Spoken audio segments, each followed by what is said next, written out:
Gathered on a hillside, beneath the boundless expanse of a sky painted with hues of dusk, Jesus stood amidst a sea of faces, men, women, children, each one bearing the weight of their own stories, their own struggles, their own search for belonging.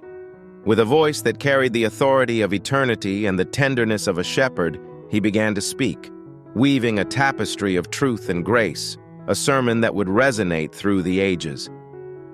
"My beloved brothers and sisters," Jesus began, his words a gentle breeze stirring the hearts of those who listened. "Let me share with you a parable, a story of love, redemption, and the boundless mercy of our Heavenly Father." And with each word, he painted a portrait of a father and his two sons, a family torn apart by the longing for independence, by the lure of distant horizons, by the folly of youth. "There was a man who had two sons," Jesus continued, his voice carrying the weight of 1,000 sorrows and the hope of 1,000 tomorrows.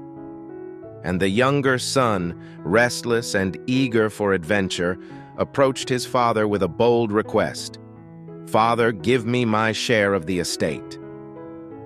In this simple request lay the seeds of rebellion, of a journey that would lead the young son far from the safety of his father's love, far from the warmth of his embrace.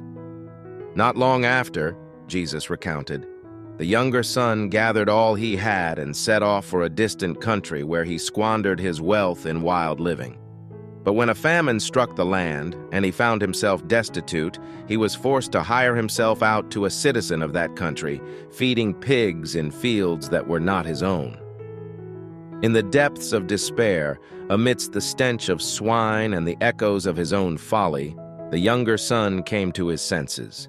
He realized the emptiness of his pursuits, the futility of his rebellion, the longing for the home he had left behind.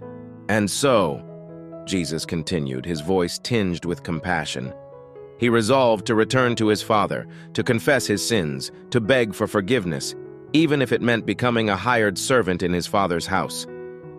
But before the young son could utter a word of contrition, before he could take a single step toward home, his father saw him from afar. And in that moment, filled with a love that knows no bounds, the father ran to his son, embracing him, kissing him, showering him with grace and mercy.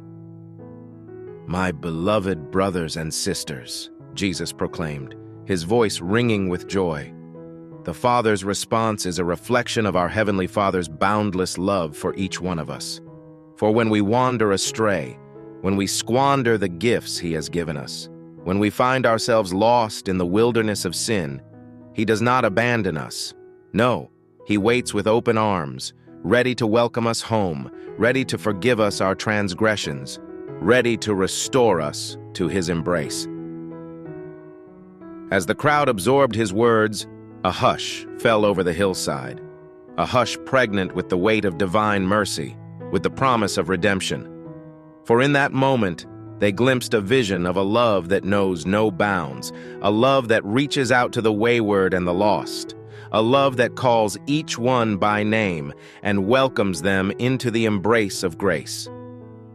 "But," Jesus continued, his gaze sweeping across the faces before him, "the parable does not end with the younger son's return. For there was also an older son, toiling in the fields, obedient yet resentful, faithful yet filled with bitterness." And with each word, Jesus peeled back the layers of self-righteousness, revealing the heart of the matter, a heart wounded by jealousy, by comparison, by a sense of entitlement. When the older son learned of his brother's return, Jesus recounted, he was filled with anger and refused to join in the celebration. "All these years," he said to his father, "I have served you faithfully, yet you never gave me so much as a young goat to celebrate with my friends." In the elder son's words echoed the cries of countless hearts, those who felt overlooked, unappreciated, unnoticed in their devotion to duty. "But," Jesus proclaimed, his voice gentle yet firm, the Father's response is a reminder to us all. "My son," he said, "you are always with me, and everything I have is yours. but we had to celebrate and be glad. For your brother was lost and is found, he was dead and is alive again. In these words, Jesus extended an invitation, a call to humility, to compassion, to rejoice in the redemption of the lost, even as we continue in faithful obedience to our Heavenly Father. My beloved brothers and sisters, Jesus concluded, his voice resounding with grace, may we, like the Father in this parable, extend grace to those who have wandered astray. May we rejoice in the redemption of the lost. May we embrace the boundless love of our Heavenly Father, who waits for us with open arms, ready to welcome us home, ready to celebrate our return with joy and gladness. Like if you believe in God,